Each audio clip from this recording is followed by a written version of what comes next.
Baiklah, izin memperkenalkan diri, nama saya Ria Maula Angelina Borulumban Gaul dengan NIM 2502011102194. Di sini saya akan menjelaskan topik dari organizational behavior, mengangkat eh, sesi dari perilaku kelompok dalam organisasi dan komunikasi dalam organisasi. Hmm, Sebenarnya dari perilaku kelompok dan komunikasi itu apa sih pengertiannya pertama-tama? Nah, perilaku kelompok dalam organisasi itu adalah kelompok sebagai dua atau lebih individu berinteraksi dan saling ketergantungan dalam mencapai tujuan bersama-sama.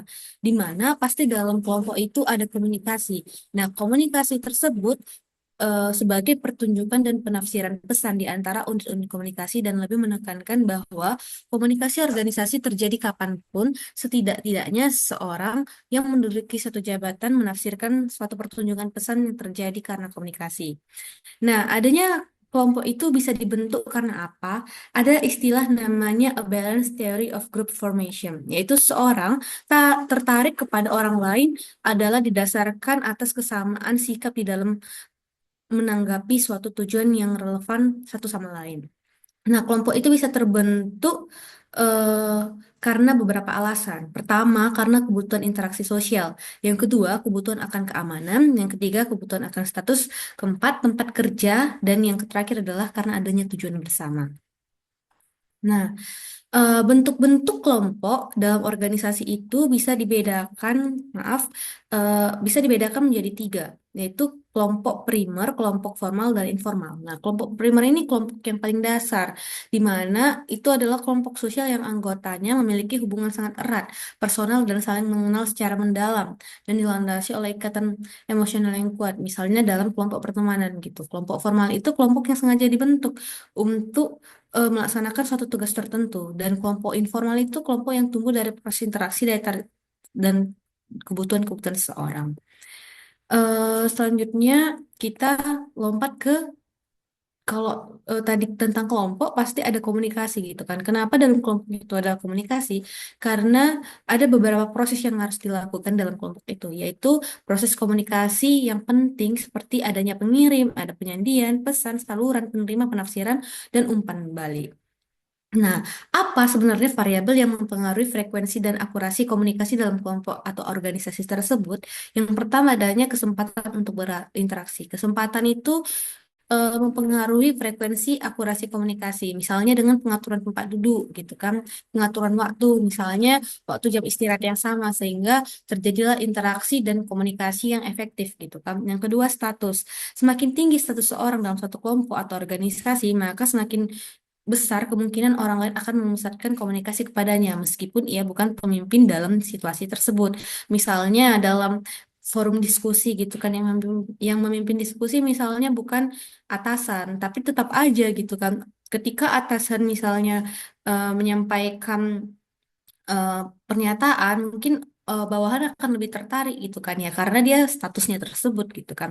Yang ketiga, kepaduan atau integrity, di mana semakin kompak gitu kan suatu kelompok, maka akan semakin baik juga kualitas komunikasi antar anggotanya. Sebaliknya, komunikasi yang baik itu juga akan semakin memperkuat kekompakan kelompok gitu kan, saling berpengaruh.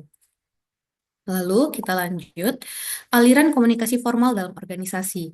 Nah, kalau tadi kita ngebahas kelompok formal, nah pasti ada aliran komunikasi formal gitu dalam organisasi. Yang pertama, komunikasi ke bawah, yaitu mungkin hierarki organisasi dari atas ke bawah. Artinya atasan menyampaikan pesan dari atas ke bawah gitu. Pekan pengirimnya itu adalah yang paling tinggi statusnya.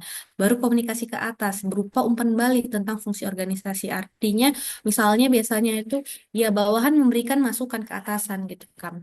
Yang ketiga, komunikasi horizontal, hierarki yang sama suatu organisasi. Mungkin dalam hal ini ya sama-sama bawahan gitu kan, atau sama-sama atasan. Yang keempat, komunikasi horizontal, yaitu ini hierarki berbeda dan nggak memiliki kewenangan secara langsung, ya siapa aja, bisa atas ke bawah, ke atas, random aja gitu.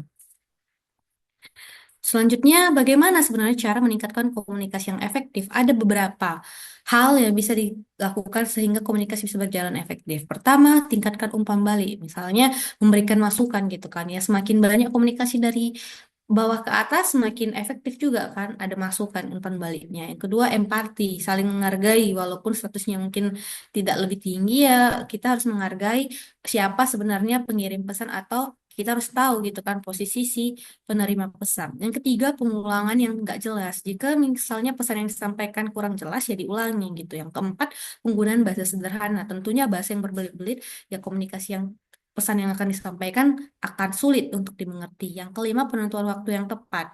Yang keenam, mendengarkan secara seksama. Yang ketujuh, mengatur arus informasi. Ah, kalau tadi ada mungkin cara agar komunikasi yang efektif, pasti ada hambatan-hambatannya. Nah, hambatan-hambatan ini adalah hal yang memang harus dihindari sehingga komunikasi bisa berjalan efektif. Yang pertama, menilai sumbernya gitu kan. Kita nggak boleh menerima mentah-mentah gitu kan. Yang kedua, penyaringan. Sama. Pesannya itu harus disaring. Yang ketiga, tekanan waktu gitu kan. Yang keempat, mendengarkan secara selektif. Yang kelima, masalah bahasa yang nggak dimengerti. Yang keenam, bahasa kelompok yang berbeda-beda jadi tidak fokus. Yang ketujuh, perbedaan kerangka acuan menimbulkan dua arah. Yang kedelapan, beban komunikasi yang berlebihan. Jadi, kalau ada hambatan, pasti ada juga rintangannya sejalan dengan itu. Apa rintangan dalam mengirim pesan sebagai kita misalnya pengirim pesan kepada penerima pesan? Yang pertama, gagal untuk memahami materi pesan. Penyampaian informasi, penyampai informasi dalam hal ini tidak menguasai atau tidak mampu menyampaikan materi yang baik, sehingga pesan sulit untuk dipahami dan mengurangi kredibilitas. Jadi, sebagai penyampai pesan gitu kan, kita harus menguasai informasi apa yang harus kita sampaikan. Yang kedua, gagal untuk mengetahui khalayak. Nah, sebagai penyampai pesan pun kita harus memahami kepada siapa kita akan menyampaikan pesan, kepada usia berapa gitu kan, sehingga audiens itu bisa paham gitu kan, nggak salah sasaran juga gitu. Yang ketiga, gaya seseorang. Nah, sikap komunikasi yang mungkin negatif seperti sombong, angkuh, merasa lebih tinggi statusnya, itu akan mempengaruhi ya pesan tadi untuk tersampaikan komunikasi jadi nggak efektif. Yang keempat, kesan pertama yang buruk. Pastinya kesan pertama itu sangat menentukan keberhasilan komunikasi. Sikap, penampilan, cara berbicara yang nggak sesuai dapat merusak citra diri di mata orang lain sejak pertemuan pertama. Karena inti dari komunikasi sebenarnya ya kesan pertama gitu kan akan mempengaruhi pesan-pesan selanjutnya, komunikasi selanjutnya. Ya, demikianlah secara singkat materi yang bisa saya sampaikan. Semoga bermanfaat buat kita semua. Terima kasih.